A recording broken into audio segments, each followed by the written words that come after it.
لیکن علماء نے لکھا کہ نماز کو نماز کی طرح پڑھو، تھوڑا سا عمل بھی جس سے آپ کو فائدہ مل سکتا ہے اس میں بھی کمزوری نہ دکھاؤ۔ مثلا ٹوپی پہننا یہ سنت رسول ہے۔ شاید اسی مسجد میں ایک دفعہ میں نے کہا تھا کہ اکثر ہمارے جوان سکن ٹائٹ پہن کر نماز پڑھتے ہیں۔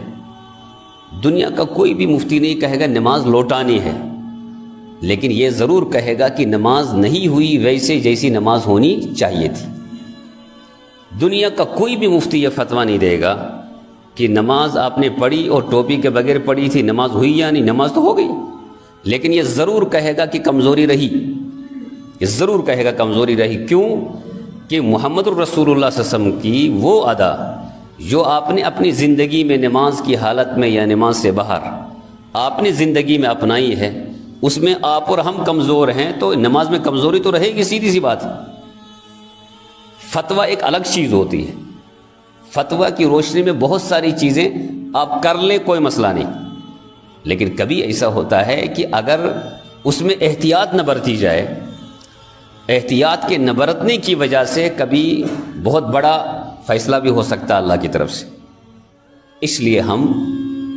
تینوں ان گروہ کے سامنے رکھ کر زندگی کے جتنے بھی شعبے ہیں، نماز سے لے کر اخیر تک، اس میں غور و فکر کرتے رہیں کہ کہیں ہمیں چھوٹی سی غفلت کی وجہ سے ہماری زندگی میں کوئی بڑا خلا تو نہیں آتا،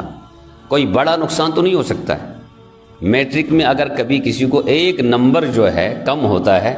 سکیاشت غیر حالت، کبھی تو خودکشیاں بھی ہوئی ہیں، ایک نمبر کم ہے اس کا مطلب ہے نا زیادہ آ چکے ہیں، اس کو نمبر اس کے زیادہ ہیں، کم کتنے ہیں؟ ایک۔ قیامت کے دن اگر ٹوپی کے نہ پہننے کی وجہ سے یا سکن ٹائٹ کے استعمال کی وجہ سے یا ہم اس طرح لباس پہنیں گے کہ سجدے میں جائیں گے تو پردہ ہی نہیں، سجدہ صحیح نہیں، رکوع صحیح نہیں، قیام صحیح نہیں، اسی طرح دیگر شعبے میں کمزوریاں، تو جب وہاں ایک ایک کمزوری دکھے گی وہ مسئلہ ہوگا، اس وقت ہمارے پاس کوئی دلیل ولی نہیں ہوگی۔ اس لیے ہم یہاں تو کبھی کہہ دیتے ہیں یہ تو جائز ہے، اس میں کوئی مسئلہ نہیں، اس میں دو رائے نہیں، زندگی میں کہنا کا حق ہے، لیکن زندگی نام ہے احتیاط کا، احتیاط کریں، اور نماز کا معاملہ ہو، نماز کے علاوہ کے مسائل ہوں، تجارت کا معاملہ ہو، ایمان کو بچانے کا معاملہ ہو، جتنا ہم احتیاط کریں گے اتنا انشاءاللہ تعالی اللہ کی طرف سے مدد آئے گی۔